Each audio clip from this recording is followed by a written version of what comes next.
Keon Rose. That's me. Thank you for joining me today, giving me just a little slice of your day. You know that I appreciate you. You know that I do.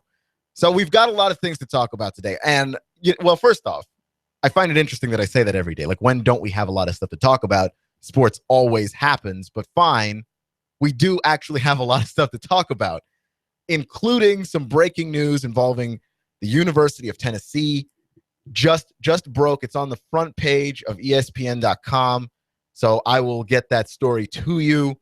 And tonight, of course, we've got a full NBA slate if you're into that kind of thing. Kobe Bryant's final game and the Golden State Warriors going for history. They win, they break the record, they lose, they tie it. And as we understand it, tying is tantamount to failure for them, which is bizarre and weird. And we'll talk about that as well.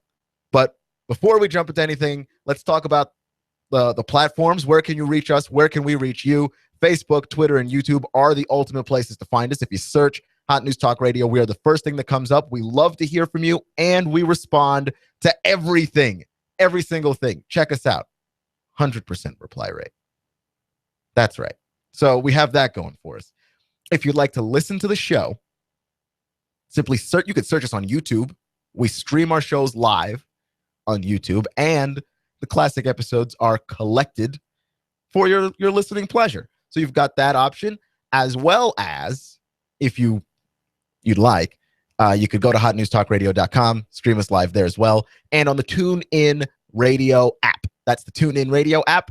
You simply download it in your favorite app store, whichever device you have. Search Hot News Talk Radio, give us a favorite, and press play, and you'll have Hot News Talk Radio everywhere you go. So we've got some breaking news here for the University of Tennessee. If you're a Vols fan, we have some information here about what Butch Jones knew before the players were questioned about rape, the alleged rape that happened, I believe, a year ago. Butch Jones had some information. This is per ESPN.com's news service. Knoxville police officials, including Chief David Roush, gave, quote, professional courtesy calls to Tennessee football coach Butch Jones to inform him that two of his players were being investigated for an alleged rape hours before those players were first questioned by police, according to the Tennessean. Citing sources and cell phone records, the newspaper reported Wednesday that Jones was informed by police of rape allegations involving A.J. Johnson and Michael Williams on November 16th, 2014, just 5 hours after the related 911 call had been made to police and 4 hours before the police showed up to question Johnson. Johnson and Williams were indicted on aggravated rape charges in February 2015 and have separate trial dates this summer. Both have pleaded not guilty to the charges. Knoxville detective Sam Brown, a liaison with the football team, is reported to have first called Jones at 8:20 a.m. to alert him about the investigation. Jones then called Johnson 2 minutes later, while an assistant coach called Williams, according to the Tennessean, which reported that the two used the time to talk with each other and potential witnesses and to hire attorneys. So this story obviously just getting completely out of hand, and not in a way that is particularly beneficial for anybody, because it's just showing how complicit and how much Coach Jones knew. And it's interesting because I feel like we're talking about Butch Jones and a guy that might end up losing his job for reasons not related to football. Now, we still don't know enough yet for him to lose his job over. And so we're still watching and waiting. But this is something that could get out of hand. And anytime we're talking about rape, and because we're talking about domestic abuse, which is an issue that it's become more prevalent in not just football, but just in the world of sports in general, because that's something that used to fly by us. You know, that if a guy got caught up in domestic violence of any kind, rape charges of any kind, nobody condoned it. But it wasn't something that we were just like, yeah, this guy shouldn't be playing sports anymore. And you know, we're coming around to this idea that playing sports, this is a privilege. This is a privilege. It's not a right. You don't get to just have sports in your life. And if you violate other people's rights, this is a privilege you can lose for that, especially at the college level, but I think at all levels. That's a privilege that I'm not going to have a problem if that's taken away from you. And if you're a coach and your ultimate goal is winning, your ultimate goal is championships, so you do what's best for winning, for winning's sake, and ultimately yourself, it's going to put you in these moral areas where it's not a gray area. It's not a gray area morally, and it's not a gray area in terms of win-loss. But when the two overlap, it becomes gray. How important is winning to you? Because winning is your job. And if you don't win, you lose it. And how important is doing the right thing to you? Because that is also an important part of being a coach. That is what you are there for. And it's we're looking at this and we're going like, Butch Jones didn't fall on the moral side of this. It looked like he fell on the winning side of this. And you talk to the players and you get them situated, make sure they have attorneys, make sure that everything is happening fine with them. But there doesn't seem to be apparent outrage at the players, at least not the correct players. The person that got the outrage was the quote-unquote traitor that reported them to the police. Butch Jones calling the player that reported Johnson and Williams to the police, allegedly calling him a traitor over the phone. Butch Jones said he did not do that, but that he did have some harsh words, and then he called back to apologize.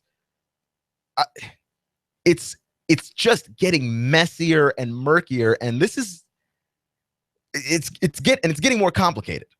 Okay, and it's not getting complicated morally. I think that if you just looked at it morally, with no other angles in sight, with no other things attached to this issue, then the obvious choice is punish these guys and punish them as fast as humanly possible. Don't wait for the police to get there.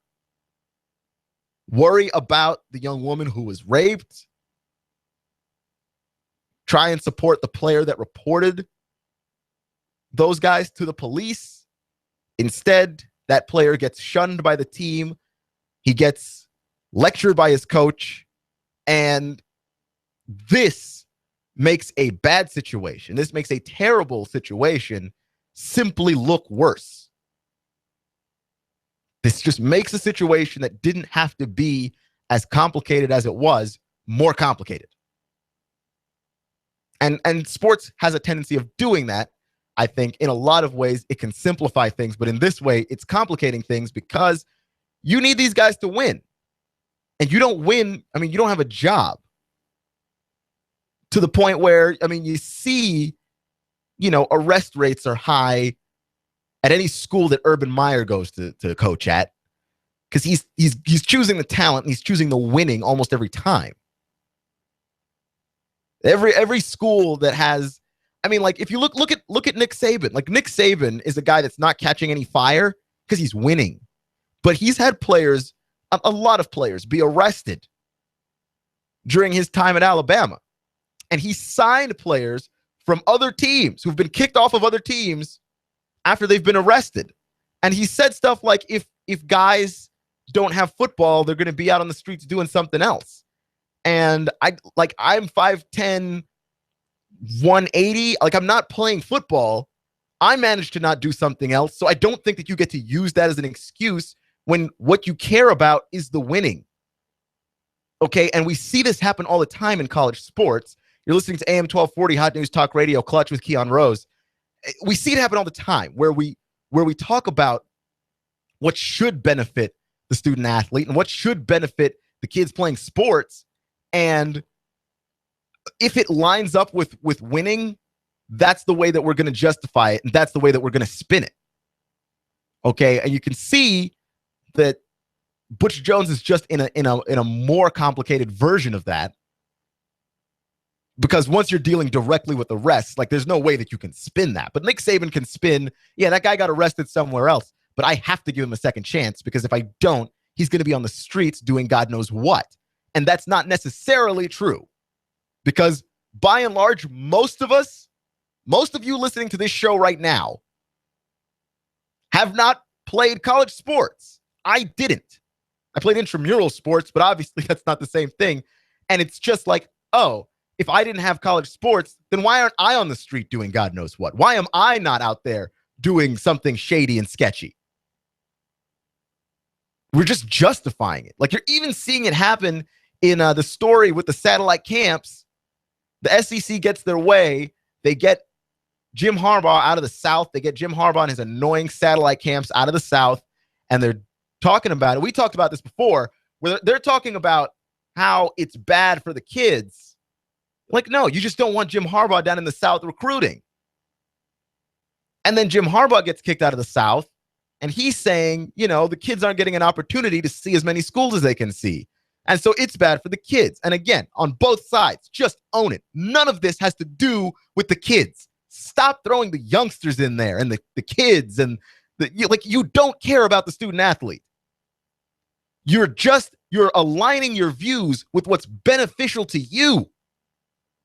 What's beneficial to you, if you're the SEC, is to not have schools from the North coming down here and sucking up all your talent. And what's beneficial for Jim Harbaugh is to go down to the South and start sucking up talent. And both of you are spinning this as, yeah, we just care about the kids. No, you don't. It doesn't make any sense to just run that out there. And we see this story told to us again and again and again, like we're just supposed to buy this. And we can't. And so now we have a situation at Tennessee where it's much more black and white. Like, there's no way you can spin that as, yeah, we just cared about the guys. Like, no, Butch wanted to try and get his guys in an advantageous position so that you could start doing damage control. Like, the moment the report gets out to you, you turn around and start calling these guys, and you have an assistant coach call the other guy. Like, you know what's happening.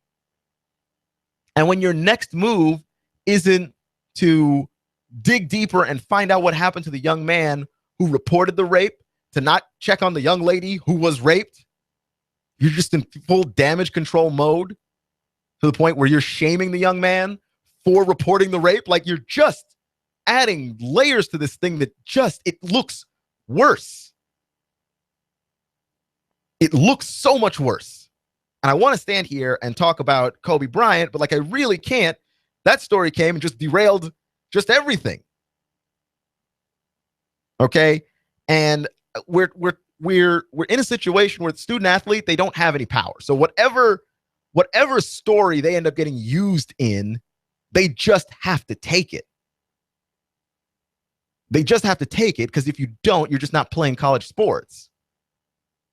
You don't get to leave. This machine, this billion-dollar machine, is just bigger than you are. Okay? You hear the news out of Baylor, how the University of Baylor, they had their rape case a few years back, and it's being investigated now. And the University of Baylor, the school itself, didn't start to investigate that rape case until 2 years after it was reported, which is just horrifying and egregious. But again, the machine of college football is bigger than rape. And if that doesn't disgust you, and if that doesn't make you roll your eyes, I don't know what will. Okay? And we're just going to continue to just throw this story out there that doesn't make any sense of, yeah, well, we're doing it for the kids. You aren't. And you have to own that. You're listening to AM 1240, Hot News Talk Radio, Clutch with Keon Rose. That's me. Thank you for joining me today, giving me just a little slice of your time. And we have a story. Tyler Summit, Pat Summit's son, he was coaching at Louisiana Tech, and he found himself in a bit of trouble. He ended up stepping down last week, and the lady texters spelled Techsters,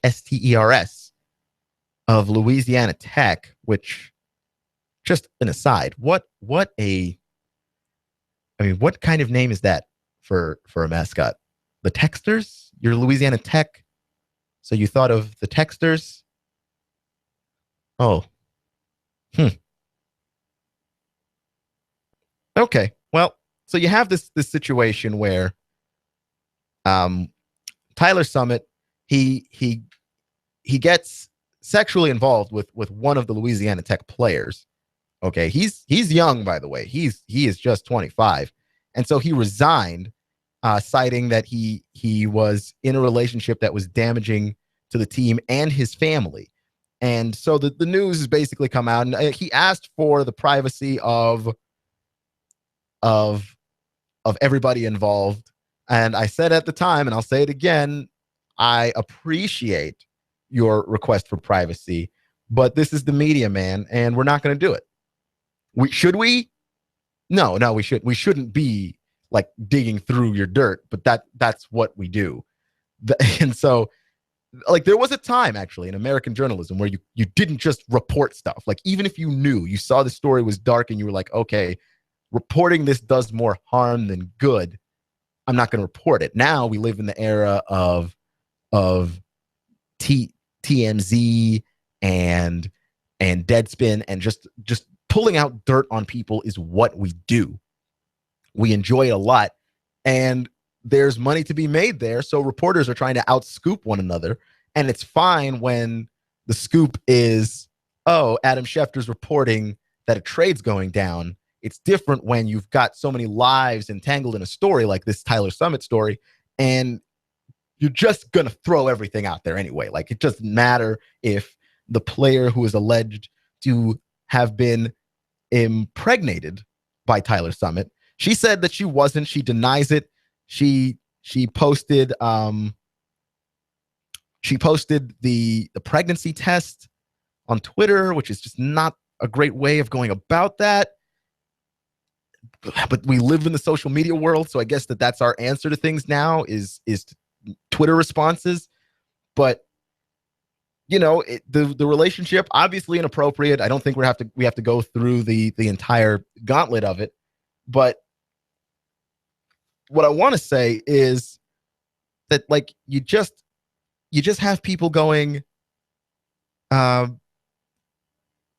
somebody was impregnated, and so you just have people sitting around going, well, who is it?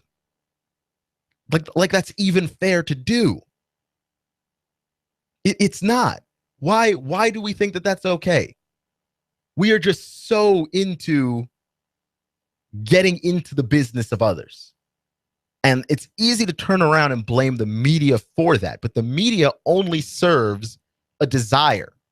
They only serve a desire that exists, right? The reason why the NCAA tournament got expanded from 64 games to 68 is because we just like college hoops in that time of year so much that, hey, why not some more? And no one's going to complain about 4 more basketball games. Sure, they feel meaningless.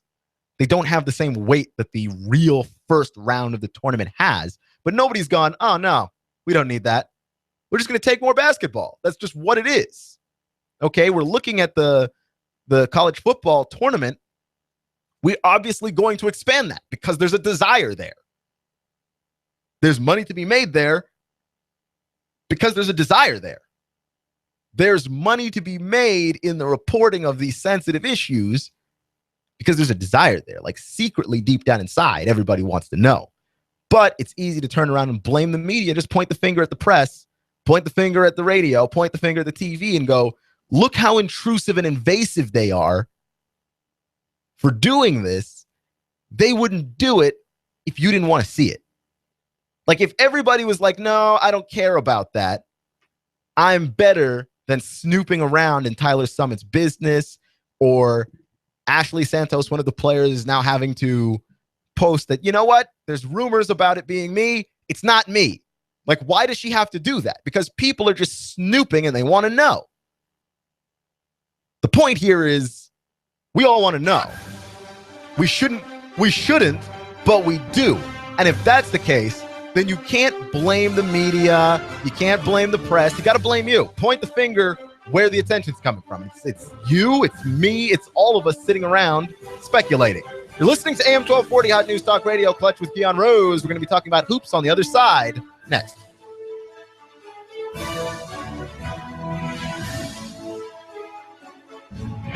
I'm blowing everything up. We're starting over. I'm doing a new show. I want guys who push it to the middle of the table and go over the top. Take a risk, fail miserably. I'm right, and I'm not wrong, and I'll never back down. Conflict works. Allow it. It's The Herd with Colin Cowherd. Right here and everywhere.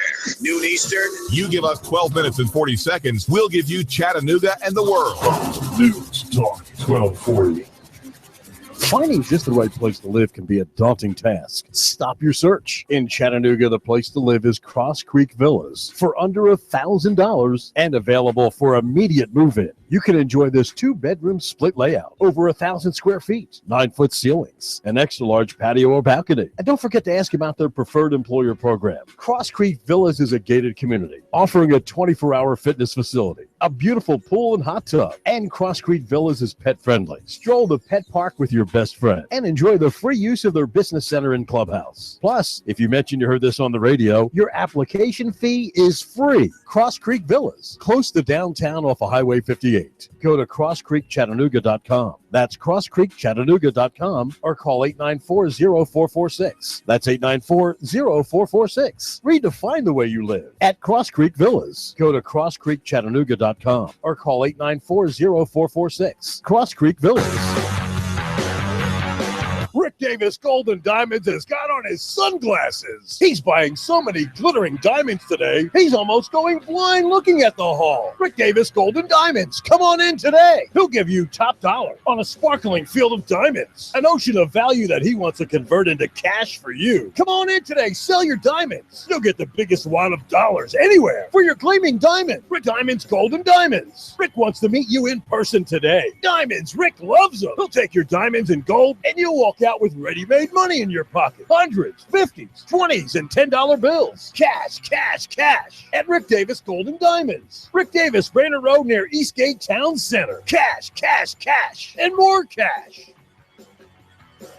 Expect mostly cloudy skies through the nighttime. Could see a passing shower. Overnight lows 50 to 52. For Thursday, lots of clouds, a spotty morning shower or two, highs mid-60s, with a few more showers rolling in later Thursday night through Friday morning, highs Friday staying into the lower 60s. Looking for a new career? Georgia Northwestern Technical College is where you need to be, featuring over 200 programs of study. Application and testing deadline for summer is April 18th. Visit gntc.edu. And I'm 1412 Chief Meteorologist Patrick Core. On AM 1240 Hot News Talk Radio. When the weather turns bad, turn to AM 1240 Hot News Talk Radio. On the net, hotnewstalkradio.com. Follow us on Twitter, YouTube, and Facebook. From the Hot News Talk Radio Weather Center. Chattanooga, we've got you covered. When the weather turns bad, the Tennessee Valley turns to Hot News Talk Radio. Go, go, go, go, go, go. You give us 12 minutes and 40 seconds. We'll give you Chattanooga and the world. News Talk 1240. Hi, I'm Adam Disco, the owner and the head surgeon of Cell Surgeon. Broken screen? You need it repaired now. We can do that. We'll have your phone repaired within the hour. No hassle, no mess, no stress. We love fixing cell phones. Your cell phone has become part of your daily activities. You've noticed your cell phone is not charging properly. It could be a charge port issue or your charger. Come in for free. We'll test your phone and your charger. You have an expensive phone. Don't feed it with a cheap charger. A cheap charger can actually damage your device. Our high-quality chargers are affordable. Cell Surgeon, 140 Northgate Mall Drive, right next to Old Chicago Pizza. 423-668-0100. www.thecellsurgeon.com. Please like us on Facebook at facebook.com/thecellsurgeon. Get $10 off a screen repair. Mention Hot News Talk Radio. Broken screen, phone not charging, water damage, battery given out. Cell Surgeon in Northgate Mall next to Old Chicago Pizza. Check us out on Facebook. Open Sunday. Cell Surgeon. We bring your phone back to life. Hot News Talk 1240.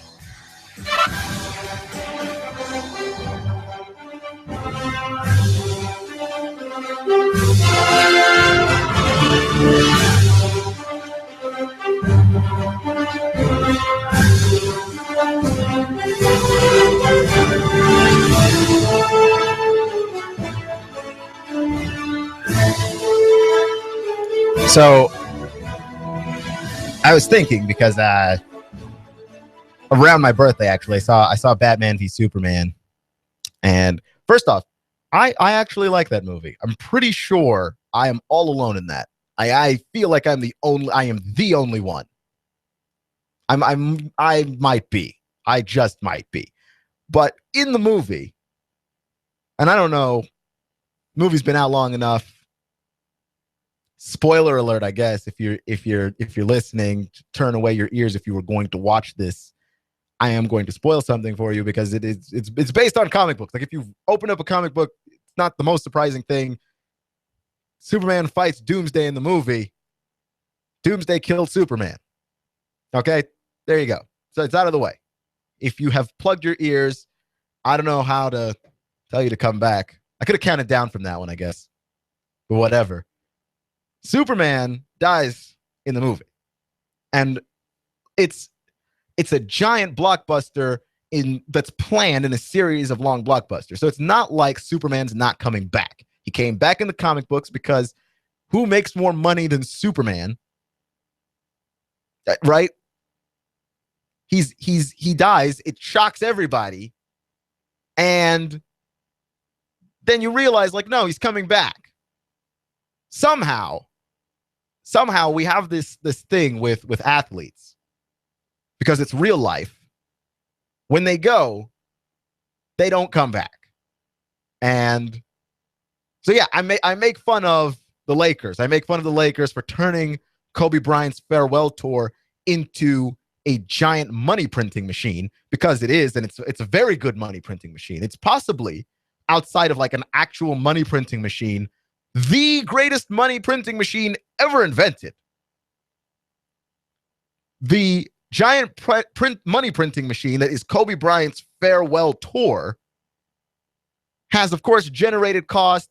I was talking to somebody today, a Marine actually, and we were talking about the Kobe's final game, and someone paid $5,500 for a couple of courtside seats to be there. I mean, I've got $5,500 in my disposal. I do a lot more things with that than go watch a single basketball game with the terrible Lakers and an aging Kobe Bryant.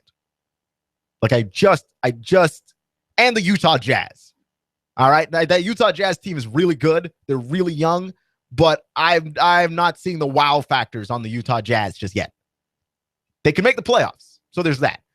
But I'm not going to that game. Like if I have $5,000 and that's what it costs to go there, see you later, buddy. I'm not going. But I understand why someone would spend that much money on that game. I would rather spend that money. Like if I had to choose between the last game of Kobe Bryant and the last game that Kobe Bryant was good, which was 2013, I believe. He tore his Achilles in that playoff game, but the season that he had up until that moment was incredible. It was statistically his finest season. And just like Peyton Manning, when the end comes, it doesn't come slowly. You fall off of a cliff, which is exactly what happened. Kobe Bryant came back the next season and he didn't look right. Man, like he looked terrible. And this season, he looked worse because Father Time, Jalen Rose likes to say, Father Time is undefeated. No one's ever beaten him. Kobe's not going to either. But I understand wanting to be in the building to watch him. I'd rather watch the last game that Kobe was good. And I know when that one was. So unless he just surprises and wows and puts on a show tonight, which is not out of the realm of possibility, the guys just kind of rise to this kind of stage. The best players always play well in Madison Square Garden. When the stage is the biggest, they show up. Kobe might show up tonight and give you a performance you'll never forget. Game might go into double overtime and Kobe Bryant hits the clutch game-winning shot. It's possible. It's just highly unlikely given how he's been playing this season. But we've seen it that Kobe Bryant can give you a good game still. He just can't give it to you every single night. Tonight's probably not going to be the night either. And I wouldn't drop $5,000 just to be in the building for mediocre basketball, which is what that is. The symbolism is in the fact that the game is his last one. But it's still going to be sad. And I don't know if I don't cry during press conferences, the final ones, but the tear ducts do open. Okay. Peyton Manning's last game as a Colt, that one got to me. It sure did. Peyton Manning's last game, period. The press conference after that one got to me. They all do. When a person has to hang it up and say, you know what, this is the end for me, that gets to me. Like, even players who didn't have like great careers, but their stories line up to tell you almost a tragedy. Like Greg Oden. Greg Oden could have been a great basketball player, but his knees were never right. His knees were never right. And when Greg Oden finally had to admit, like, my knees are just never going to be good enough for me to play this game, that was sad. And the thing about sports stars is that they do ascend to that level of superhero status. But when they go, they don't come back. What you see is the last time that you're seeing it. And for Kobe, we've had 20 years of memories. When Kobe Bryant was drafted into the league, I was 6. So I have no idea. I have no idea. But throughout his career, I grew up watching Kobe Bryant. And I can honestly say, as sappy as his poem was, his poem to the game of basketball was, it's not going to be the same watching basketball without Kobe. Okay, and I understand, because here's the thing: I don't want to do the Doug Gottlieb thing. Doug Gottlieb is he's with CBS Sports Radio. He's amazing. I'm a huge Gottlieb fan. I don't want to do the Gottlieb thing where it's just like we're the phrase goes, we're going to zig while others zag, and I'm going to rain on Kobe Bryant's parade today instead of celebrating the career of a really great basketball player. Because you could go through all the criticisms of Kobe, which is what Gottlieb did. He's not the greatest Laker. That's magic. I mean, yeah, I agree with that. He's not the most dominant Laker. That's Wilt or Shaq. And I'm quoting Gottlieb here. And I get that too. And he's not Michael Jordan. He's the remix. Remix is almost never as good as the original. So you have all of those things, but you still saw greatness. You still saw a guy win 5 championships. You still saw a guy who was a leader. You saw a guy who kept murdering teams, like 3 guys draped all over him. Tell me that there's not a moment that you were more excited for in basketball than that. Players that you love to hate, they're the best. Kobe is arguably up there with in all of sports. A player that everybody loves to hate, especially during his prime. Because you draw Jordan comparisons and people just hate you. Just start hating you outright. Kobe Bryant's never going to be as good as Jordan because look, rings. Look, and I'm just like, okay, yeah, I see that. But Kobe Bryant was still a great player. What you witnessed was greatness. One of the greatest players of all time. Is he number 1? No. But why does he have to be? He is one of the greatest players you have ever seen in your life if you took the time to sit down and watch any basketball at all. If you accidentally watched a game that had Kobe Bryant in it, you watched a person who's one of the best basketball players you've ever seen. You sure did. Okay? Even if the game that you saw him playing in wasn't good. Like, wasn't even a good performance by him. Like the game 7 of the NBA Finals that the Lakers won against the Celtics, that last championship that Kobe got, Kobe played terrible for 75% of that game. Check that. Closer to 90. He was awful. And then coming down the stretch, somehow you can't keep Kobe Bryant off the glass. Kobe Bryant snatching rebounds like it's going out of style. Kobe Bryant scrapping and doing the little things that got his team a title. Like, it's just hard to not admire that.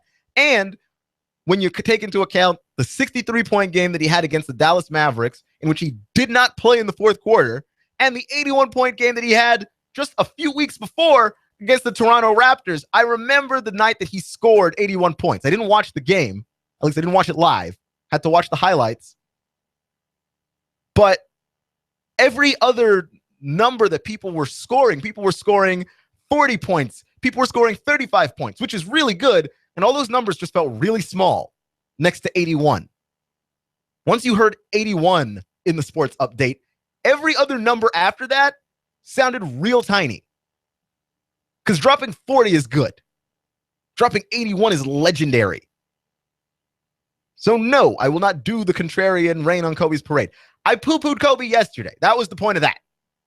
On hashtag Mamba Day, which I just think is adorable, if not somewhat pretentious. This is what I'm talking about with that marketing machine that just, the Lakers are writing this to cash stardom. Like this, I wish I had a machine that printed money like that machine is printing money. If I had a machine that printed money half as good as that machine prints money, I'd be rich. I'd be very, very rich. I want that machine, the one that the Lakers have, because the Lakers were like, you know what? We know we're not winning. We know we're setting the development of our young guys back possibly 1 or 2 years. We get it. But we like that money that this machine's printing. And I have a lot of trouble arguing with that because it's been effective. That the Lakers paid Kobe Bryant, and what they got in return was a lot more money than they paid him.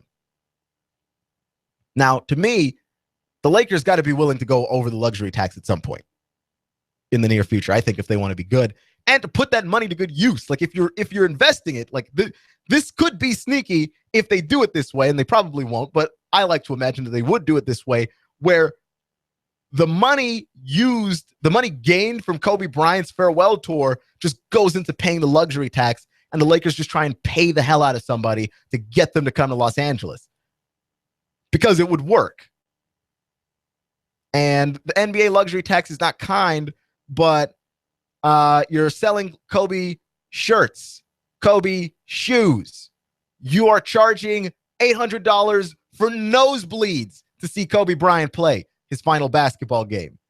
That is in conjunction with all the TV money that you've been raking in. And this is not even counting the regular jerseys and the regular shirts and the regular hats that people will be buying. Like, oh yeah, I can't afford the commemorative one, but I'm going to buy me a number 8 jersey. The blue one. The throwback to the Minneapolis Lakers. That machine that's printing money. If they invest that again somehow into luxury tax stuff, they'd have A, more than enough, and B, how amazingly diabolical and forward-thinking would that be? Which is probably why that's not what's happening here, because I would be on board for that. Like if they were that forward thinking, do you know how amazing that would be? Like someone just writes a book about that like 6 years from now. This was our master plan all along. Get Kobe Bryant to make us money, and then we're paying off the luxury tax with it. I would be in for that. You're listening to AM 1240, Hot News Talk Radio, Clutch with Keon Rose. That's me. And I ran into an interesting stat the other day about Andrew Luck. And don't know why I said the other day. I meant today. I did mean today. Andrew Luck has thrown 55 interceptions in 55 starts, which is incredible. That is one interception per start that he has had. In comparison, and this is by the way not a fair comparison, because Aaron Rodgers is like the best quarterback in terms of keeping his turnovers down, and it's him by a very large margin. It took Aaron Rodgers 105 starts to get to 55 picks, and he's only at 65 career picks right now. Okay, but here's the thing, and someone on Reddit pointed this out, and I think that's a very good point, which is Andrew Luck throws one interception every 38 passes, which is actually reasonable. The problem is that he throws 38 passes a game. The Indianapolis Colts don't have anybody around them that can really make the Colts dangerous outside of Luck. And as long as they continue to put the pressure on him to win, he's going to throw a lot of picks. And if he throws a lot of picks, they might not win. Which, brings me to my ultimate point, which is that I am excited about the AFC South next year. Because the AFC South has been, for a very long time, just a god-awful division of football. Just dreck. Week in and week out, you're watching the Titans, and the Titans have been terrible. You've watched the Jags, and the Jags have been terrible. You've watched the Texans, and the Texans have been awful, just horrendous. And now the Texans have Brock Osweiler, which we don't know how good he can be or how good he is, but he's got a shot to be very good. That defense is amazing.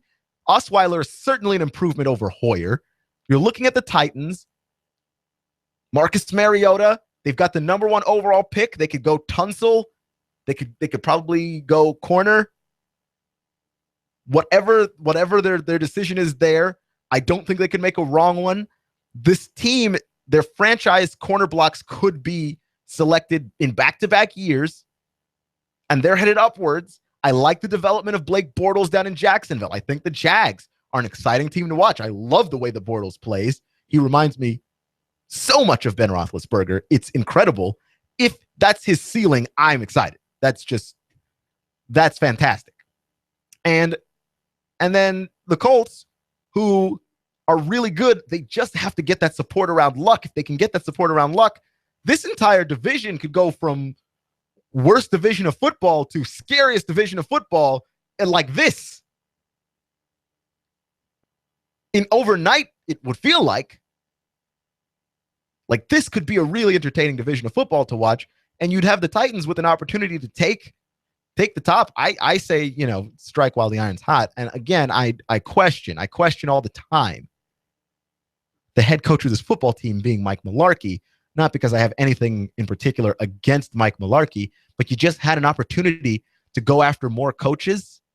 You had an opportunity to chase down other coaches, see if you couldn't get a bigger guy on this team. But they hired Mularkey back so quickly, which is just interesting, but a little bit odd. I find it odd. I find it somewhat strange that they didn't do more due diligence, the Titans, with looking for a coach. You're listening to AM 1240 Hot News Talk Radio, Clutch with Keon Rose. Let's get back to talking about the satellite camps. We touched on them earlier. That was not my original point, but they just kind of, the points tied in together. So the SEC gets his way. The NCAA bans satellite camps, and Jim Harbaugh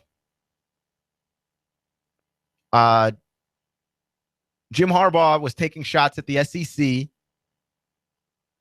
and Hugh Freeze says he was not disappointed with the decision, and Jim Harbaugh aimed the shot at Hugh Freeze. Hugh Freeze said, "I'm selfish with my time. Saturday in a press conference following the conclusion of the Rebel spring practice, I'm away from my family enough, and I just did not want to go. I was ready to. I would have jumped in with the rest of them and gone to work, but I'm glad we can have a camp and I can sleep at home." Freeze revealed plans were in the works for Ole Miss to partner with Oklahoma for satellite camps in Houston and Dallas, to work with Missouri at camps in Atlanta and on the Mississippi Gulf Coast. The NCAA's ruling last week mooted any such plans. Then Harbaugh took a shot at Hugh Freeze and said, "You've got a guy sitting in a big house making $5 million a year saying he does not want to sacrifice his time," Harbaugh said. "That's not a kindred spirit to me. What most of these coaches are saying is they don't want to work harder." And you know what? I just think, and I like Jim Harbaugh, first off. I like fiery people, for better or worse, right? Like, my favorite players in sports are the fiery guys. I like Cam. Cam is fiery, explosive. DeMarcus Cousins, fiery, right? Like, guys that are just grumpy people that just, you never know, but you know, don't test this guy. Jim Harbaugh is that guy, the coach. And I just enjoy it. Like, it is fantastic. Jim Harbaugh is volatile. You never know when he opens his mouth what he's going to say. Okay? And he's not like a guy that just runs his mouth like Brett Bielema is. Like, it's not just all talk. Harbaugh backs it up, and it's just fun to watch. But Jim Harbaugh is wrong here. Okay? I understand that Hugh Freeze makes $5 million a year. But what Hugh Freeze is saying is, I like that I can go to practice, do the press conference, and go back home to my family. He's like, I get to see my kids. As though being a football coach were not difficult enough and did not suck up enough of your time. Now you've got to go on the road. You've got to go to these satellite camps. You've got to try and woo other recruits for an even bigger segment of the year. I like what Hugh Freeze said there. I like that he decided that I like to relax. If college football coaches didn't work hard, then I'd have a problem with that. Okay? College football coaches make a lot of money. And I think that they make too much money only in light of the fact that the players that they coach don't make any. But I don't think the college football coaches are paid too much.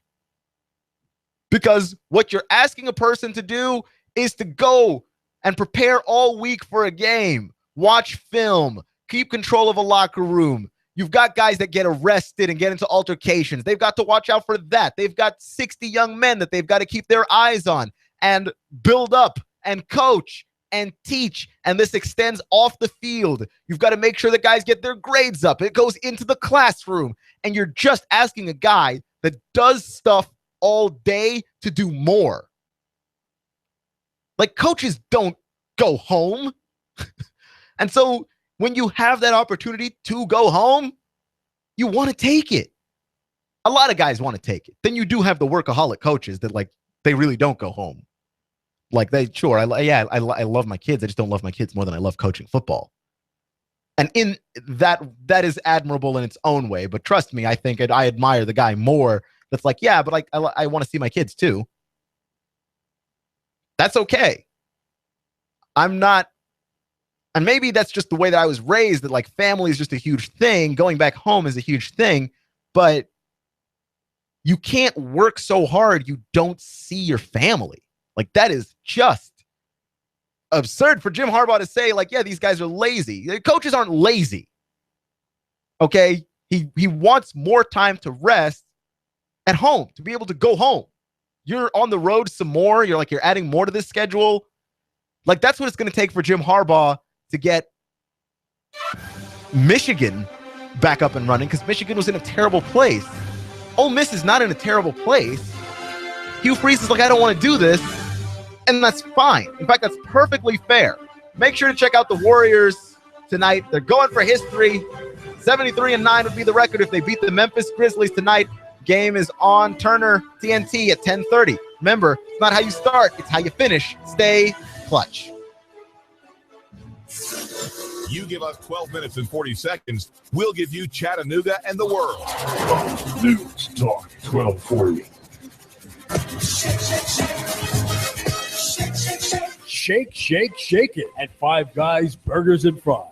The most delicious and unique milkshakes. How about this for delicious and different? Add freshly cooked bacon to any milkshake. Is that even